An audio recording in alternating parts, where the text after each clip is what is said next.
कक्षा 8वीं के स्टूडेंट फाइनली आपका विषय यहाँ पर गणित का अर्धवार्षिक मूल्यांकन सत्र 2025-26 का पेपर लेके आ चुके हैं। आप लोग बहुत सारे यहाँ पर कमेंट डाले थे कि विषय गणित का पेपर लाओ, तो फाइनली आपका पेपर आ चुका और साथ ही आपको पेपर देने से पहले इस पेपर को पूरा यहाँ पर कंप्लीट अच्छी तरह से यहाँ पर ठीक है सॉल्व कर लेना है।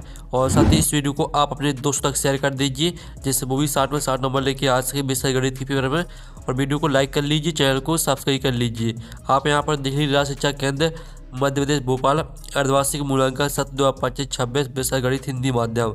समय आपका 2.5 घंटे रहेगा। कक्षा 8 पूर्णांक आपका 60 नंबर का रहने वाला है। तो आपके यहाँ पर आते हैं बहुविकल्पी प्रश्न 1 से 5 तक। निर्देश आता है सही विकल्प चुनकर उत्तर लिखिए। प्रत्येक प्रश्न के लिए 1 अंक निर्धारित है। तो प्रश्न पहला आता है -2 से बड़ी परिमेय संख्या कौन सी है। तो आपका यह आता -3, बी आता आपका -1, सी आता -4 और डी आता -5। तो जो आपका यहाँ प्रश्न पहला दिया गया -2 से बड़ी परिमेय संख्या कौन सी है, तो इसका राइट आंसर आपका -1 हो जाएगा। ठीक है, -1 आपका राइट आंसर रहेगा। फिर प्रश्न दूसरा आता है समीकरण 6x = 12 में x का मान क्या होगा। तो आपका यह आता -2, बी आता 2, सी आता आपका 72 और डी आता -72। तो जो आपका यहाँ पर प्रश्न दूसरा दिया गया समीकरण 6x = 12 में x का मान क्या होगा, तो इसमें आपका x का मान 2 रहेगा। ठीक है, 2 आपका राइट आंसर हो जाएगा। और साथ ही आप चलिए आपका आता है प्रश्न तीसरा 729 किसका घन है। तो आपका यह आता 13, बी आता 17 और सी आता आपका 9 और डी आता 7। तो यहाँ पर जो 729 है वो आपका 9 का घन है। फिर आप यहाँ पर देख लीजिए आपका चौथा आता है x का 40% बराबर 200। तो x का मान होगा, तो आपका यह आता 240, बी आता 800, सी आता 500 और डी आता 5। तो x का 40% बराबर 200, तो x का मान होगा, तो x का मान आपका 500 रहेगा। फिर आपका प्रश्न 5 आता 8 सेंटीमीटर भुजा वाले घन का पृष्ठीय क्षेत्रफल होगा। तो आपका यह था 512 सेंटीमीटर स्क्वायर, बी आता 128 सेंटीमीटर स्क्वायर, सी आता 256 सेंटीमीटर स्क्वायर और डी आता 384 सेंटीमीटर स्क्वायर। तो यहाँ पर 8 सेंटीमीटर भुजा वाले घन का पृष्ठीय क्षेत्रफल होगा, तो इसका राइट आंसर 384 सेंटीमीटर स्क्वायर हो जाएगा। ठीक है, तो इस तरह से जो आपके सही विकल्प दिए गए थे 1 से 5 तक वो आपके कंप्लीट हो जाते हैं। आपने ध्यान से देख लिए होंगे। अब चलिए आपके यहाँ पर देख लेते हैं रिक्त स्थान आते प्रश्न क्रमांक 6 से 10 तक। ठीक है, तो निर्देश आता नीचे दिए रिक्त स्थानों की पूर्ति कीजिए। प्रत्येक प्रश्न के लिए 1 अंक निर्धारित है। तो प्रश्न 6 आता किसी धनात्मक परिमेय संख्या का व्युत्क्रम ... है। तो किसी धनात्मक परिमेय संख्या का व्युत्क्रम आपका धनात्मक है। ठीक है, धनात्मक आपका यहाँ पर इसका राइट आंसर हो जाएगा। फिर आपके यहाँ पर देख लेते हैं 7वां एक समांतर चतुर्भुज जिसमें एक कोण ... होता है। तो एक समांतर चतुर्भुज जिसमें एक कोण आपका क्या होता है, वो होता है आपका समकोण। ठीक है, समकोण आपका इसका राइट आंसर हो जाएगा। और जो आपका 8वां आता किसी प्रयोग के एक या अधिक परिणामों से एक ... बनती है। तो 8वें का आंसर आपका रहेगा घटना बनती है। ठीक है, घटना बनती है। फिर 9वां आता अंकित मूल्य पर दी गई छूट ... कहलाती है। तो यहाँ पर अंकित मूल्य पर दी गई छूट आपकी बट्टा कहलाती है। ठीक है, बट्टा आपका यहाँ पर राइट आंसर हो जाएगा। 10वां आता घनाभ का आयतन ... घनाभ का आयतन बराबर। तो घनाभ का आयतन का सूत्र आपको बताना लंबाई गुणे चौड़ाई गुणे ऊंचाई।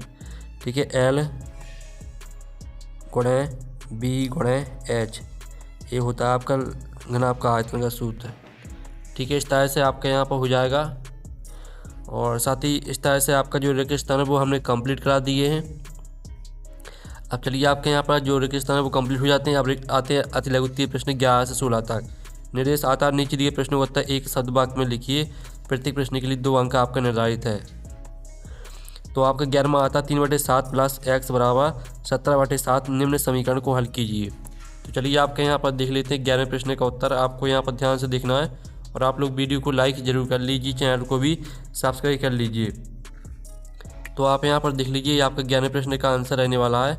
इस तरह से आपको सॉल्व करना है। ठीक है, तो आप यहाँ पर स्क्रीनशॉट ले लीजिए। 3/7 + x = 17/7। तो इस तरह से आपका x का मान 2 आ जाएगा। ठीक है, आप सॉल्व करेंगे तो x का मान आपका 2 आ जाएगा। फिर आपका यहाँ पर आता है AB - BC और BC - CA, CA - AB व्यंजक का योग ज्ञात कीजिए।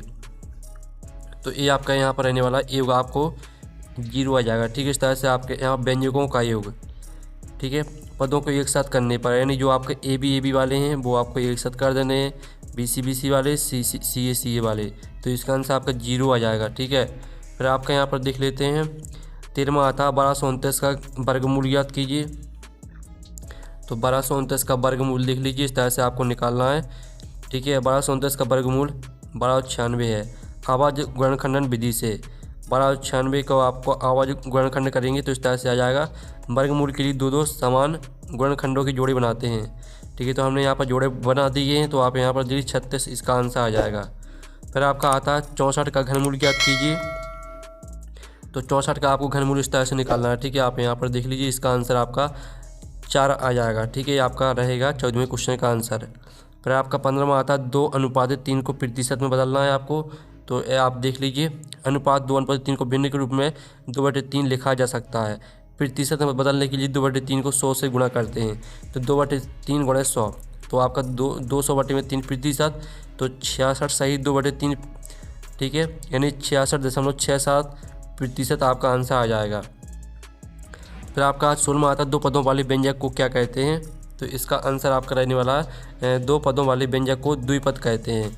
ठीक है, द्विपद आपका राइट आंसर रहेगा 16वें का। अब चलिए आपके अति लघुत्तरीय प्रश्न कंप्लीट हो जाते हैं। अब आते हैं आपके लघुत्तरीय प्रश्न 17 से 22 तक। तो 17वां आता है 2/5 गुणे -3/7 -1/14 -3/7 गुणे 3/5 का मान ज्ञात कीजिए। तो चलिए आपके यहाँ पर 17वें क्वेश्चन का आंसर देख लेते हैं। तो आप यहाँ पर देख लीजिए, पहले तो आपको हल करना है। ठीक है, इस तरह से तो आप यहाँ पर स्क्रीनशॉट ले लीजिए पहले इतना, तो इतना स्क्रीनशॉट लेने के बाद फिर आप यहाँ पर इतना स्क्रीनशॉट ले लीजिए। ठीक है, और फिर इसके बाद आप यहाँ पर इतना स्क्रीनशॉट ले लीजिए, ये आपका आंसर हो जाएगा। इसका आंसर आपका -1/2 आ जाएगा। फिर आप यहाँ पर देख लीजिए, निम्न समीकरण को सरल रूप में बदलते हुए हल कीजिए। तो इसको आपको सरल रूप में बदलना है। ठीक है, तो चलिए आपका ये रहा 18वें क्वेश्चन का आंसर। ठीक है, समीकरण है 3 कोष्टक t-3 बराबर 5 कोष्टक 2t + 1 कोष्टक खोलने पर। तो कोष्टक आप खोल देंगे तो आप यहाँ पर टी वाले पदों को एक तरफ और अचर पदों को दूसरी तरफ ले जाने पर जो आपके टी वाले पद हैं वो आपको एक साइड ले जाना है। ठीक है, इस तरह से आपको पक्षांतर कर देने, तो आपका 7 -7t = 14 आंसर आ जाएगा। और जो आपका था चॉकलेट 19वां था चॉकलेट के त्रिज्य खंड का कोण 180 डिग्री चांदी का प्रयोग करके कोण AOB = 180 डिग्री खींचिए।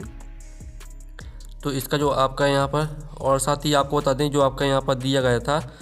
ठीक है, आपका इतना आंसर नहीं आएगा। ठीक है, ये जो आपका 18वें क्वेश्चन का आंसर दिया गया था इतना, फिर इसके बाद आपको इतना और सॉल्व करना है। ठीक है, इसका आंसर आपका -2 आ जाएगा। ठीक है, अब चलिए आपका 19वें क्वेश्चन का आंसर देख लेते हैं। इस तरह से आपका रहेगा 19वें क्वेश्चन का आंसर। तो इसका उत्तर आप यहाँ पर देते हैं। यह एक रचना का प्रश्न है जिसे कागज पर हल किया जाता है। कोण AOB = 180 डिग्री एक सरल रेखा को दर्शाता रचना के चरण। इस तरह से आपको यहाँ पर सॉल्व करना है।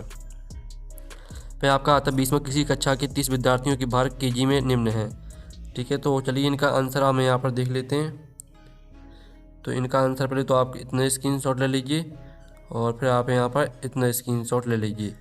ठीक है, किसी वर्ग का बारंबारता न्यूनतम है, बारंबारता 2 सबसे कम है, जो वर्ग अंतराल 25 - 30 और 45 - 50 का है। और दूसरे के आंसर भी देख लीजिए। फिर आपके 21वां आता है क्या 243 एक पूर्ण घन है। तो चलिए आपका 21वें क्वेश्चन का आंसर देख लेते हैं। तो आप यहाँ पर देखिए, इस तरह से आपको इसको हल करना है। ठीक है, इस तरह से आप स्क्रीनशॉट ले लीजिए और फिर आप पहले तो आप इतना स्क्रीनशॉट ले लीजिए। इतना स्क्रीनशॉट लेने के बाद फिर आप यहाँ पर देख लीजिए इतना स्क्रीनशॉट ले लीजिए। ठीक है, इस तरह से आपका आंसर हो जाता है। और जो आपका आता है 22वां कोई वस्तु 18% GST सम्मिलित करने के बाद 1239 में खरीदी गई, GST जोड़ने से पहले उस वस्तु का मूल्य ज्ञात कीजिए। तो चलिए आपके यहाँ पर देख लीजिए, आपका 22वें प्रश्न का आंसर रहेगा। पहले आप इतना स्क्रीनशॉट ले लीजिए। ठीक है, इतना स्क्रीनशॉट लेने के बाद फिर आप यहाँ पर इतना स्क्रीनशॉट ले लीजिए और फिर इसके बाद इस तरह से आपका जो इसका आंसर रहेगा 1050 आपका रुपये आंसर आ जाएगा। ठीक है, GST जोड़ने से पहले वस्तु का मूल्य 1050 है। और जो आपके यहाँ पर दिया गया है, ठीक है, आप द्वितीय प्रश्न आते हैं 23 से 26 तक, तो इनको कंप्लीट कर लेते हैं। 23वां आता है निम्नलिखित आकृति में x कोण की माप ज्ञात कीजिए। इसमें आपको x कोण की माप ज्ञात करनी है। तो चलिए आप यहाँ पर देख लीजिए, ये आपका आंसर दिया गया है। ठीक है, 23वें क्वेश्चन का। तो इसका स्क्रीनशॉट ले लीजिए। एक्स का मान आपका 60 डिग्री आ जाएगा। फिर आपका यहाँ पर 24वां आता है, एक माली 625 पौधे ऐसे लगाना चाहता है जिससे कि प्रत्येक पंक्ति में उतनी ही पौधे आएँ जितनी पंक्तियों की संख्या हो। पंक्तियों की संख्या और प्रत्येक पंक्ति में पौधों की संख्या ज्ञात कीजिए। तो आप यहाँ पर किस वर्ग का बारंबारता न्यूनतम है और किस वर्ग की अधिकांश बारंबारता है। ठीक है, तो हम इनके जो आंसर है वो देख लेते हैं। तो पहले तो आप यहाँ पर देख लीजिए हल। माना पंक्तियों की संख्या n है, प्रश्न के अनुसार प्रत्येक पंक्ति में पौधों की संख्या भी n होगी। कुल पौधे पंक्तियों की संख्या गुणे प्रत्येक पंक्ति में पौधों की संख्या। तो आपको मान रख देना इस सूत्र में। ठीक है, तो आप यहाँ पर थे n बराबर √625 आ जाएगा और 625 के आबादी गुणनखंड करने पर तो n बराबर 25 आपका यहाँ पर राइट आंसर आ जाएगा। और जो आपका 25वां आता है a² - b² का होल स्क्वायर को सरल कीजिए। तो चलिए आपके यहाँ पर 25वें क्वेश्चन का आंसर देख लेते हैं। तो ये आपका 25वें क्वेश्चन का आंसर रहेगा, तो इसका भी आप स्क्रीनशॉट ले लीजिए। फिर जो आपका 26वां आता है 14 सेंटीमीटर चौड़ाई वाले एक आयताकार कागज को चौड़ाई के अनुदिश मोड़कर 20 सेंटीमीटर त्रिज्या वाला एक बेलन बनाया जाता है। बेलन का आयतन ज्ञात कीजिए। तो चलिए आपको बेलन का आयतन निकालना है। ठीक है, तो आप यहाँ पर देख लीजिए। इसका जो आंसर रहेगा यहाँ से बेलन का आयतन भी का सूत्र। ठीक है, बेलन के आयतन का सूत्र होता है v बराबर πr²h। मान रखने पर आपको मान रख देना इस सूत्र में। ठीक है, फिर आप यहाँ पर दे 7 से 14 को विभाजित करने पर तो इस तरह से बेलन का आयतन आपका 17,600 घन सेंटीमीटर ही आपका आंसर आ जाएगा। तो इस तरह से जो आपका पेपर है वो कंप्लीट हो जाता है। ठीक है, आप लोग चैनल को सब्सक्राइब जरूर कर लीजिए क्योंकि आपको सभी विषय के पेपर इसी चैनल पर मिलेंगे। तो हम नेक्स्ट वीडियो में मिलते हैं। Thanks for watching.